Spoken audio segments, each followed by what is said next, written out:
Hello दोस्तों, UPSC का EPFO exam जो कि 5 सितंबर को अब हो चुका है और इसी के रिगार्डिंग मैंने आपको बताया था कि समय समय पर आपको, जैसा कि मैंने एओयू में पूरी सीरीज़ चलाई थी, उसी की तरह ही इस एग्ज़ाम से रिगार्डिंग अब जैसे एग्ज़ाम हो चुका है, इसका रिजल्ट कब आएगा, इंटरव्यू कब होगा, प्लस क्या कट ऑफ जाएगा, क्या चीज़ें होंगी, इससे जुड़ा हुआ प्लस ईपीएफसी से जुड़ा हुआ सारी वीडियो सीरीज़ आपको प्रॉपर मिलती रहेगी।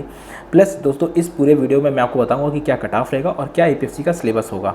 दोस्तों, अब हम बात करते हैं कट ऑफ की। तो कट ऑफ के रिगार्डिंग मैं आपको एक चीज़ मैं क्लियर कर दूँ दोस्तों। सबसे पहले हम बात कर लेते हैं पेपर की। जैसे 2016 में जो पेपर हुआ था उसकी कट ऑफ 66 के आसपास गई थी, ठीक है। उसमें सीटें 170 थी और उसका पेपर सिंपल था, है ना। तो सीटें कम थी, पेपर सिंपल था, इसलिए वो मेरिट इतनी हाई गई थी। और जो एओयू का पेपर था 2017 वाला, उसमें पेपर टफ था और वैकेंसी 250 के आसपास थी, लेकिन उसमें क्या था दोस्तों, इसीलिए उसकी मेरिट 50% गई। तो इस बार का दोस्तों जो पेपर है वो मैं आपको बता दूं कि वो पेपर 17 के मुकाबले तो सरल है, और लेकिन ये कि 16 के मुकाबले थोड़ा टफ है। वो मैं इसलिए कहूँगा दोस्तों क्योंकि इसमें इस बार क्या है कि साइंस का पोर्शन थोड़ा सा अच्छा है, ठीक है, और प्लस हिस्ट्री के क्वेश्चन ज़्यादा हैं। ये दो पोर्शन उसमें इस बार काफ़ी ठीक है। और इसमें मैथ में भी कुछ, जो जिनको मैथ थोड़ी भी दिक्कत है उनके लिए 2-3 सवाल ऐसे हैं जो उनको दिक्कत देंगे।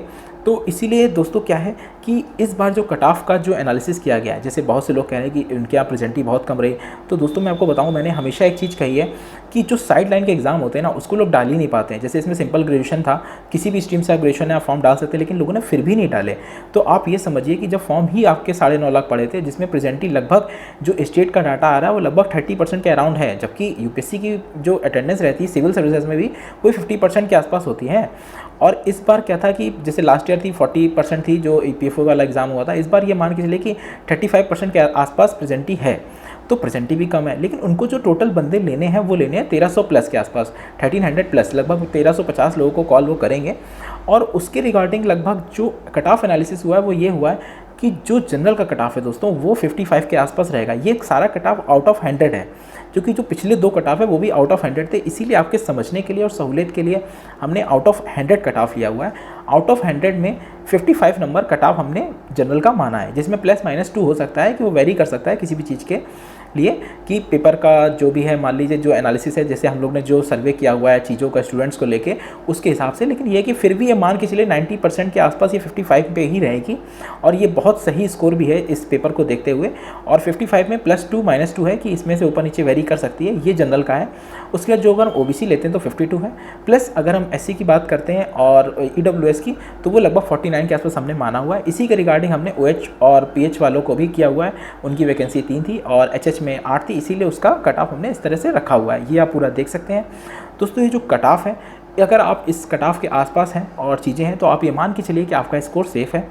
और दोस्तों मैं इसीलिए कह रहा हूँ कि जो भी अब इंटरव्यू होगा, जैसे इसका रिजल्ट है, रिजल्ट दोस्तों क्या होगा, इसका रिजल्ट लगभग नवंबर लास्ट तक आने के पूरे चांसेस हैं। यूपीएससी बहुत डिले कर चुकी है, इसलिए इस एग्ज़ाम को बहुत जल्दी ही करेगी। और इसलिए क्या होता है कि जब ये वाला एग्ज़ाम होगा तभी वो अगला नोटिफिकेशन भी निकालेगी। तो इसका रिजल्ट जैसे ही आएगा तुरंत एपीएफसी की नोटिफिकेशन भी आउट होगा।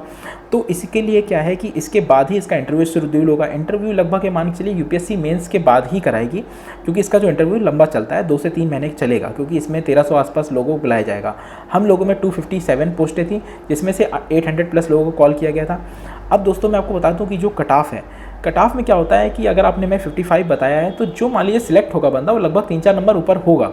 तो इसीलिए दोस्तों थोड़ा सा इसमें सोचने वाली बात एक ये भी है कि मैं आपको बहुत ज़रूरी बात ये बताता हूँ कि जैसे हम लोग के में भी क्या था कि जैसे 800 प्लस लोगों को बुलाया गया, तो सीटें 257 थी, लेकिन इंटरव्यू इतने लोगों का हुआ ना, तो उसमें भी क्या होता है, लगभग 100 लोग बाद में वेटिंग लिस्ट से आए। क्यों? क्योंकि मैक्सिमम लोग का सिलेक्शन कहीं और हो जाता है, वो छोड़ के चले जाते हैं। सेम यही चीज़ इसमें भी होगी दोस्तों। आप ये मान के चलिए 421 पोस्टें हैं ना, तो 421 पोस्टों में लगभग 150 लोग बाद में कॉल होंगे।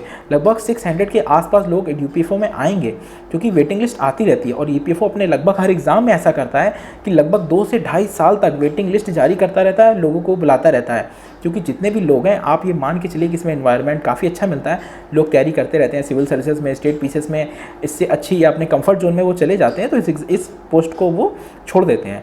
दोस्तों अब आप समझे कि जब वेटिंग लिस्ट आती है इसकी तो उसमें मैक्सिमम बच्चों को बाद में भी रिकॉल हो जाता है। इसीलिए अगर कट ऑफ के अगर आप थोड़ा भी ऊपर जा रहे हैं या आसपास हैं और आपको इंटरव्यू कॉल होती है तो आप ये मान के चलिए कि आपका भले ही कोई दिक्कत हो, मान लीजिए पहली लिस्ट में नहीं आया, तो कम से कम मान के चलिए कि 5 से 6 बार इसकी लिस्टें जारी होती हैं, क्योंकि बार बार एग्जाम कंडक्ट नहीं होता है। ईपीएफओ को मिलता है कि सीधे ईपीएफओ यूपीएससी से बोलता है हमें 257 लोग चाहिए या 421 लोग चाहिए, तो वो उनको पूरी लिस्ट रिजल्ट के साथ दे देता है, उसी के हिसाब से वो लोग कॉल करते रहते हैं। तो दोस्तों अब क्या है कि जिन भी बच्चों का इसके आसपास आ रहा है या इसके ऊपर आ रहा है, तो वो लोग क्या है कि अभी तैयारी को अपनी कंटिन्यू रखिए, क्योंकि इसका इंटरव्यू लगभग मान के चलिए कि अगले साल जनवरी फरवरी के आसपास होना चाहिए। तो इसमें ये क्या है दोस्तों कि आप लोगों को क्या करना है कि जो भी आप तैयारी कर रहे हैं, जैसे नॉर्मल जीएस हो गया, मैथ हो गया, तो पढ़ ही रहे हैं, लेकिन जो अकाउंट्स और लेबर लॉ इसको भी थोड़ा थोड़ा टच में रहिए।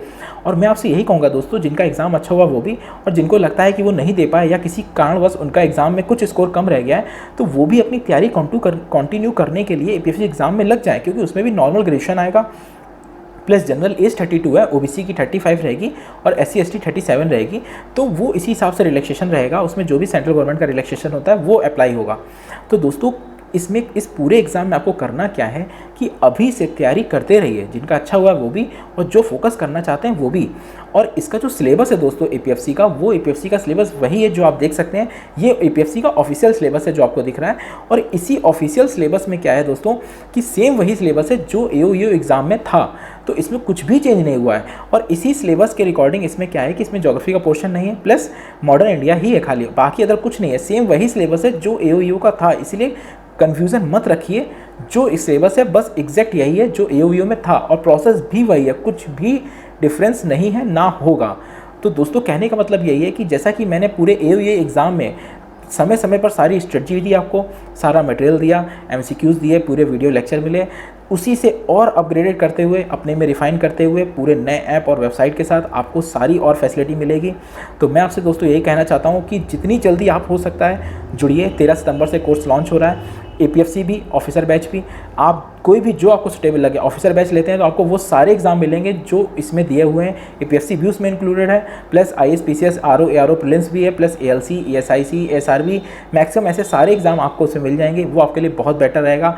आपके लिए कहने का मतलब यह है दोस्तों कि जितनी जल्दी आप तैयारी शुरू करेंगे वो आपके लिए बहुत बेटर होगा, और तैयारी में जुड़े रहेंगे, अभी से करते रहेंगे तो ही आप कर पाएंगे।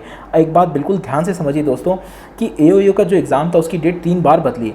अब उसमें भी आप देखिए दोस्तों कि इतना लंबा समय मिलने के बाद भी बच्चों की तैयारी नहीं रही और बच्चे इतना कम एग्ज़ाम देने जा पाए। और होता क्या है दोस्तों, जब आप कोई एग्ज़ाम को सोचते हैं लेकिन अगर आप कंटिन्यूटी नहीं रख पाते ना, तो आप बीच में डिमोटिवेट हो जाते हैं। तो करना क्या है दोस्तों कि ये सबको पता है कि एपीएफसी का नोटिफिकेशन आने वाला है, और एपीएफसी में जैसा कि मैंने कोर्स शेड्यूल बनाया हुआ है उसमें यही है कि जो शुरू के 3 मंथ है हमारे, सितंबर में कोर्स स्टार्ट हो रहा है, दिसंबर तक पूरा का पूरा कोर्स कंप्लीट हो जाएगा विद एमसीक्यू प्रैक्टिस, सारी चीज़ें कंप्लीट हो जाएंगी। उसके बाद आप, मैंने भी जैसे बोला है कि नवंबर एंड या दिसंबर तक नोटिफिकेशन आएगा, तो जब नोटिफिकेशन आएगा उसके बाद आपको हम लोग सिर्फ प्रैक्टिस कराएंगे, सारी मॉक की, फुल मॉक की, सेक्शनल टेस्ट की, सारी सिर्फ प्रैक्टिस होगी। तो जो हमारा मॉड्यूल है दोस्तों वो यही है कि शुरू के 3 महीने पूरी कोर्सेज क्लासेस कंप्लीट हो जाएंगी, उसके बाद दोस्तों सिर्फ प्रैक्टिस प्रैक्टिस और सिर्फ प्रैक्टिस रहेगी। तो इसमें आपको सारा हिंदी इंग्लिश में पूरी PDF material plus video lectures मिलेगा, और पूरे सेक्शनल टेस्ट रहेंगे 200 प्लस। जैसे लास्ट टाइम हमने 200 बोला था, लेकिन वहाँ हमने 300 सेक्शनल टेस्ट दिए थे। इसी तरह इसमें जो 25 फुल मॉक उसमें थे, तो उसमें 30 प्लस फुल मॉक रहेंगे। तो दोस्तों तैयारी करते रहिए, उसको समय डिले मत करिए। आप जो भी स्ट्रीम में तैयारी कर रहे हैं करते रहिए, लेकिन अगर आप साइड में थोड़ा भी इसमें ध्यान देंगे ना, तो ये आपके लिए बहुत यूज़फुल होगा। और अभी से अगर थोड़ा थोड़ा थोड़ा करते रहेंगे तो आप ये मान के चलिए, आप खुद देखिए कि कितने कम लोगों की अटेंडेंस रही, लगभग 35% लोग पेपर देने गए। और उसी वजह से क्या है कि पेपर भी ईजी आया, तो मेरिट भी क्या है, वैकेंसी भी ठीक ठाक थी, तो मेरिट भी लगभग इसकी आप मान के चलिए जनरल की 55 मैंने बताई है। तो इसीलिए आप समझिए दोस्तों, अगर आप थोड़ा भी ध्यान देते रहेंगे तो कितना अच्छा चांस है आपके लिए। और इसमें सिंगल एग्जाम होता है पीएफसी में, कुछ नहीं है, सिंगल एग्जाम 120 क्वेश्चन होंगे, सिंगल एग्जाम होगा, और नेगेटिव मार्किंग 1/3 होगी, और उसके बाद सीधे इंटरव्यू होता है। जैसा इसमें हुआ है सेम वैसे ही उसमें होगा। तो इतनी अच्छी अपॉर्चुनिटी को बिल्कुल मत जाने दीजिए दोस्तों, लगे रहिए। Best of